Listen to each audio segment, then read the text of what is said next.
Cet homme connaissait la parole avec exactitude, jusqu'à ce qu'il rencontre ce couple, qu'il a enseigné le couple avec plus d'exactitude. Alors, vous pouvez être un lecteur de la Bible, un théologien ou un pasteur, vous prêchez exactement la parole.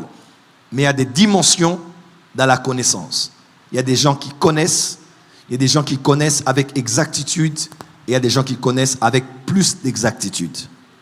Je crois que nous sommes à la période où Dieu avait dit à Daniel, scelle ces choses, parce que ces choses vont être exposées en un certain temps, et la connaissance d'un grand nombre grandira. Et nous avons dit que c'est le verbe rabat en hébreu qui veut dire augmenter, grandir, être multiplié. C'est le même verbe qu'on a utilisé pour dire, Dieu a dit à la femme, j'augmenterai les douleurs lors de ta grossesse. Je vais amplifier, faire grandir. Et aujourd'hui, nous sommes en train de grandir en connaissance, de grandir en exactitude dans la connaissance.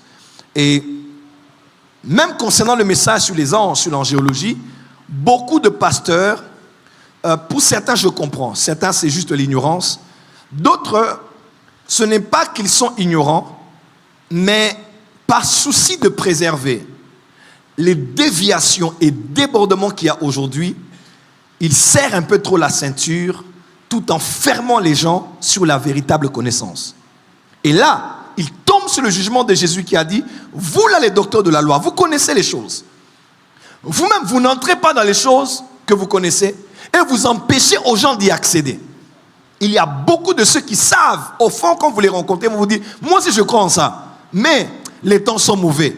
Les gens croient n'importe quoi aujourd'hui. Si on ne met pas des bases comme ça, si on ne réunit pas des choses en public, on va exposer des choses, on va exposer les gens à des hérésies et à des débordements qu'on ne sera pas contrôlés, surtout avec les mouvements des jeunes qui sont assoiffés de Dieu, assoiffés de voir Jésus, assoiffés de voir des anges, assoiffés de ceci, assoiffés de cela. Et je me dis à ces pasteurs que votre pédagogie n'est pas bonne.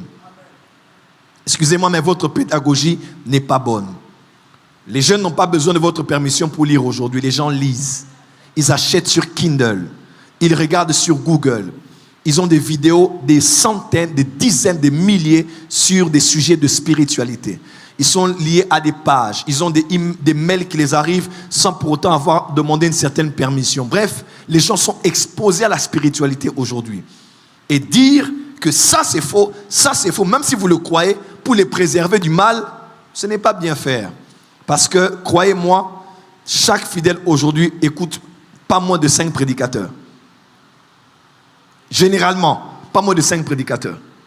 Donc vous pouvez dire des choses, ils vont dire Amen parce qu'ils vous respectent, mais au fond, ils savent que ce que vous dites là, ce n'est pas vrai.